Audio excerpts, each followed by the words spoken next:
Hello everybody, welcome back to EveryMan Prepping. I have an article from the Zero Hedge I want to go through today. It's from Martin Armstrong did a interview, and he talked about some predictions he has coming up, both with the economy and the presidential election coming up and the state of the war and all that. Martin Armstrong, if you remember, I've talked about him before. He's a geopolitical and economic kind of forecaster or predictor. You know, they label him as an analyst. He has a lot of algorithms and computer models that help him predict what's going on. I don't have the ability to put the article to share it with you on the screen. I'm going to read from what I have here on my tablet so we can go through it. But it's good to listen to what he says. Not everything he says comes true, but a lot does. Or at least a lot of what he says, partially happens. It's just good to monitor what Martin Armstrong has to say, because it gives us an outlook of what might happen. And what he says is going to happen is really not good news at all. So I'm going to go through that with you now, share with you. If you could, please like the video, share, comment, and subscribe to the channel. So we're going to start with, and the title of the article is, "We're in the midst of a coup." And he's not talking about a military coup in his question that was asked to him. He's talking more of a election coup. The neocons, the military-industrial complex, and what's going to happen in the 2024 election. And as we see here, as we go on, one of his things he was asked was about the election. And he says that they, and when he talks they, he's talking about the neocons, he's talking about them, he talks about them. "They are not about to accept anybody who's going to be against the war. We are living in a time of a coup. The United States is not the free country you thought it was." So that's his basic thought. He thinks that they're going to do everything they can. He is saying that Biden, no matter what you think or how low his popularity is on his polls and all that, he's going to get reelected, or someone like him, because they want to control him. They don't want anybody that, as this quote says here, "Our computers show that holy hell breaks loose starting in 2025. The cheating will be in everybody's face." That says that they're not going to install anybody that is against the war. And as you know, the former president, if you say his name, YouTube buries your video in the bottom of the YouTube basement, but the former president who didn't start a war, first president not to start a war in I can't remember how many decades it was, well, can't have him back in because neocons love war. It's all about war, the military-industrial complex, making that money. So in his opinion, and this is just his opinion, Martin Armstrong's, that they're going to do all they can to install a president or a person that can go to war. They need war. They don't want someone to make peace. They want someone that's going to go to war. And then continuing on here, it says here, "The cheating will be necessary because the real poll numbers for Biden are in the single digits and not near the 40% as what the media is telling you. The legacy media, what they're telling you. So if they're in the single digits, no president's going to win that." And then he goes on to say a little further here. It says, "Armstrong says that Biden's approval numbers are so low and inflation is so high that they have to go to war with Russia. And the reason this is, and he thinks it'll be before the 2024 election, is because no sitting president during a war has not been reelected. That's just how the history of the United States has been. If we're at war or in war, that president usually gets reelected. And obviously, we know that the puppeteers out there would want Biden back in so they can do what they want. So that's what he thinks will happen.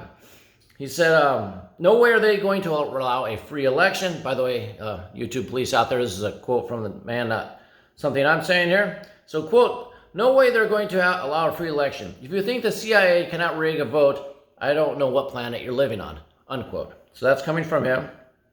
And then they said, if you're looking, then he goes on to talk some economics now. He says, if you're looking at Powell to lower rates and stop, get the money flowing back out, he doesn't think that's going to happen. He says war increases inflation. Wars are one of the biggest things that causes inflation. So he's going to have to keep raising rates because going to war will keep inflation high. So interest rates have to keep going high. So he thinks that's what's going to go on. And then they asked him about Russia. Hey, according to him, he says, quote, "Russia is like a wild animal, and if it is cornered, it will attack."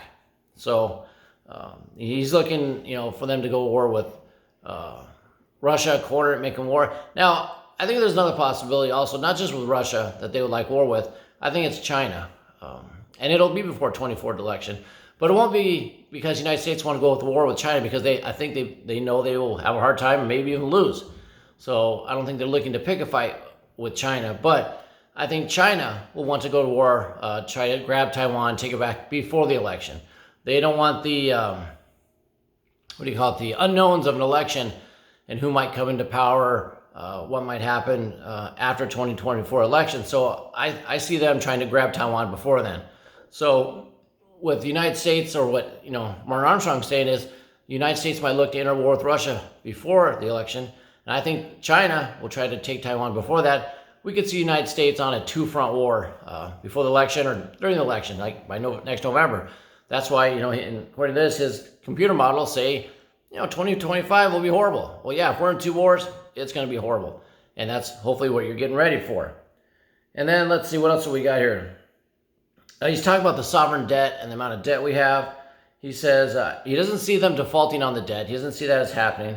He says, I think it's all, this is another quote here, I think it's all going to collapse. The reason they're doing this is that they realize they are losing power. They feel it's slipping out of their fingers.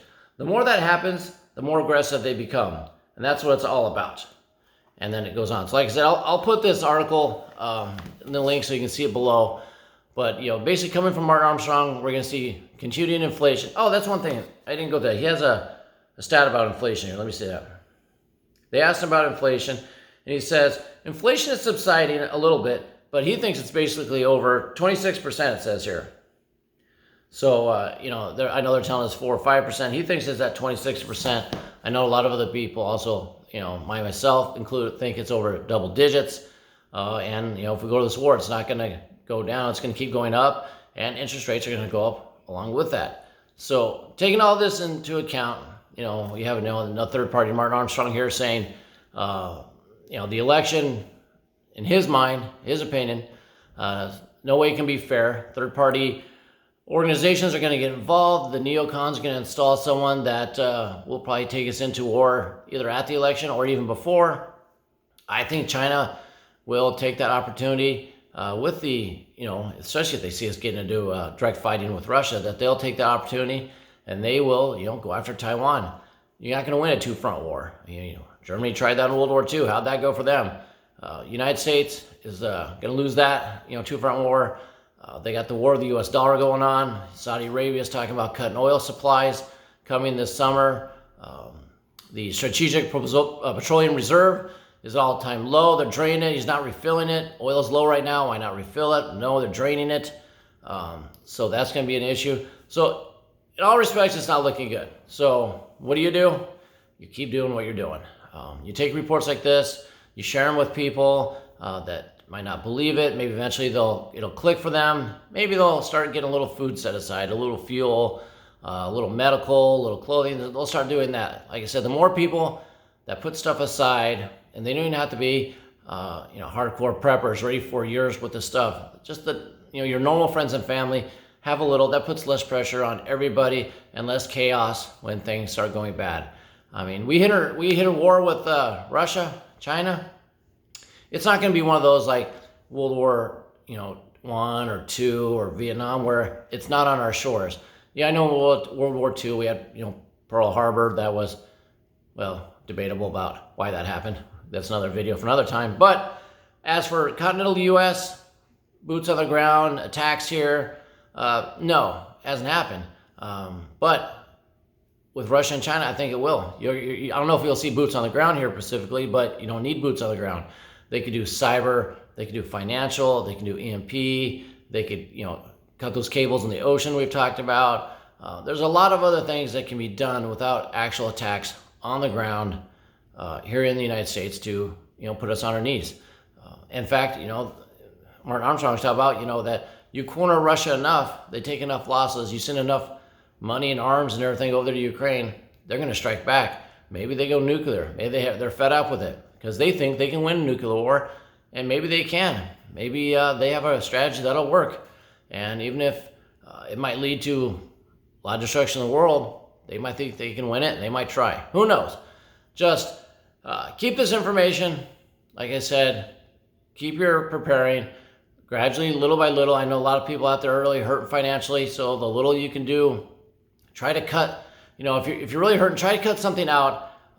You do something you do every week or every day or every other day that you can save that money, whether it be getting a drink or a coffee or a smoke or even a dessert or something that's extra. Save that $3 or $4 or $5, $9 every other day. At the end of the week, you have 10 or 20, 30. Buy some food with it. Buy something. Just and physically take that money. I know you maybe use your credit or your debit, but if you're like, I'm skipping this coffee for the next 3 days. That's $10, $15. I don't know. I don't drink coffee. I don't know how much that stuff is, but instead of just saying I didn't spend it, take that money out of the bank. Pay yourself. Put it away in an envelope. Go Dave Ramsey on it. I don't like what he says about financial stuff, but his envelope method sometimes works. Put that money on the side. And then when you have that week's worth, that month's worth of side money that you haven't spent, take it out, buy something in the prepping world for yourself or your family. That's one way to do it. That's a suggestion I have. But read the article. Like I said, I'll post it. There's a link to the full 1 hour video interview that he gave, which is pretty enlightening. Check that out as well. And until next time, keep your ear to the ground, head on a swivel.